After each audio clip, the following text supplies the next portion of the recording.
Olá pessoal, então dando continuidade às nossas aulas, hoje faremos a resolução de alguns exercícios, tá? Exercícios propostos da apostila e do caderno de atividade de vocês.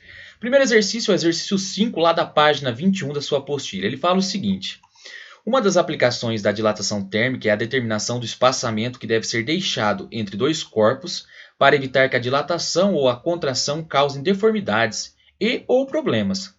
Trilhos de aço têm coeficiente de dilatação relativamente baixo. Nosso alfa é 13 vezes 10 a menos 6 graus Celsius menos 1. E mesmo assim, para um trilho de 25 metros a uma temperatura de 10 graus Celsius, foi calculado que o espaçamento deve ser de 13 milímetros. Qual é a temperatura máxima que o trilho pode ser submetido sem que haja danos à estrutura? A equação da dilatação linear é ΔL, que é igual a L0, alfa vezes ΔT. ΔL é o quanto ele vai dilatar e o L0 é o comprimento inicial, alfa é o coeficiente de dilatação linear e o nosso ΔT é a variação de temperatura. Lembrando sempre que o nosso ΔL e o nosso L0 tem que estar na mesma unidade. ΔL foi e vai ser de 13 milímetros.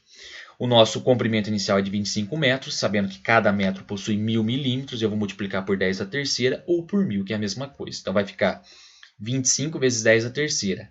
O nosso alfa é 13 vezes 10 a menos 6. E eu quero encontrar o nosso ΔT. 13 de um lado, 13 do outro, cortou. 1, que é igual a 25. 10 a terceira vezes 10 a menos 6. 10 a menos 3. Vou repetir a base e somar os expoentes. Vezes o ΔT. ΔT é igual a 1 dividido por 25 vezes 10 a menos 3. 1 dividido por 25 vai ficar 0,04. 10 a menos 3 passa para cima, positivo. 10 a mais 3. Fica 0,04. Tem que andar 3 casas, 1, 2, completa com 0, terceira casa. Ou seja, a variação de temperatura é de 40 graus Celsius. Mas não foi isso que ele pediu. Ele pediu a temperatura máxima, a temperatura final. ΔT é igual à temperatura final menos a temperatura inicial. O nosso ΔT é 40. A temperatura final que eu quero encontrar menos a temperatura inicial, que é 10. Menos 10 passa para o outro lado, mais 10. 40 mais 10, a temperatura final que ele pode chegar é de 50 graus Celsius. O exercício 6, também na página 21 da apostila de vocês, fala o seguinte: um incêndio ocorreu no lado direito de um dos andares intermediários de um edifício construído com estrutura metálica, como ilustra a figura 1. Em consequência do incêndio, que ficou restrito ao lado direito, o edifício sofreu uma deformação, como ilustra a figura 2. Com base em conhecimentos de termologia, explique por que o edifício entorta para a esquerda e não para a direita. Lembrando sempre que a parte que dilata mais é a parte que sempre fica para o lado de fora, né? E ela vai entortar, mas essa parte fica sempre para o lado de fora. Então, o que aconteceu? Este lado aqui do edifício, pelo incêndio ter sido desse lado, sofreu uma dilatação maior, por isso que ele vai entortar para o lado esquerdo, né? E não para o lado direito ali, tudo bem? Então, é por isso. Por causa que o incêndio foi neste lado, esse lado vai dilatar mais. Se a gente for lembrar da nossa lâmina bimetálica, essa parte que dilata mais, ela sempre tem que ficar para fora, porque o comprimento final dela vai ser maior. Então é por esse motivo.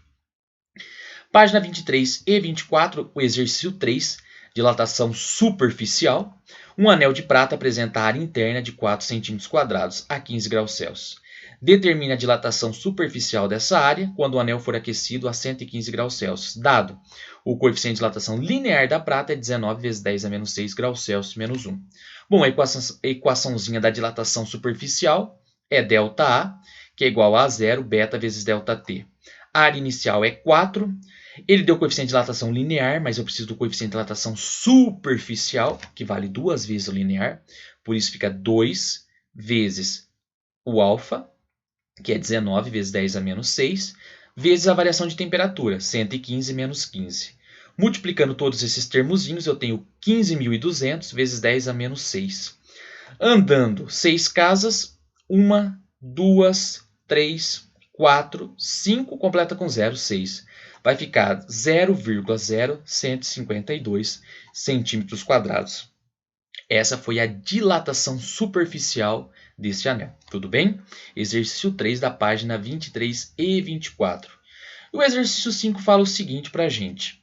Uma chapa retangular de zinco, de dimensões 80 cm por 25 cm, sofre elevação uniforme de 45 graus Fahrenheit. Elevação se trata de uma variação em sua temperatura. Sabe-se que sob pressão de uma atmosfera. Aos pontos de fusão do gelo e de ebulição da água correspondem aos valores de 32 e 202 graus Fahrenheit, respectivamente, e que o coeficiente de dilatação linear do zinco é de 25 vezes 10 a menos 6 graus Celsius menos 1. Nesse aquecimento, o aumento da área da chapa é em centímetros quadrados. Pessoal, a primeira coisa que precisa saber é a variação da temperatura na escala Celsius. Então, ΔTC dividido por 5 é igual a ΔTF dividido por 9, equaçãozinha de calorimetria lá que o Vinícius conversou com vocês, escalas termométricas. Então, eu tenho ΔTC sobre 5, que é igual a variação na escala Fahrenheit, porque é uma variação, não é uma temperatura, por isso você utiliza essa equação, é 45 dividido por 9. Fazendo as multiplicações, eu tenho que a variação de temperatura correspondente na escala Celsius é de 25 graus Celsius. ΔA é igual a 0 beta ΔT. Bom, a área inicial é a multiplicação dos dois valores, das duas dimensões, 80 vezes 25. Ele deu o coeficiente de dilatação linear, então para achar o superficial, que é o beta, multiplica por 2. Então fica 2 vezes o 25 vezes 10 a menos 6. Vezes a variação de temperatura, que foi 25 graus Celsius. Multiplicando todos os valorzinhos, os numerozinhos, eu tenho 2.500.000 vezes 10 a menos 6. Vou andar 6 casas, 1, 2, 3, 4, 5, 6. Eu tenho que a variação diária foi de 2,5 centímetros quadrados e é a nossa alternativa B.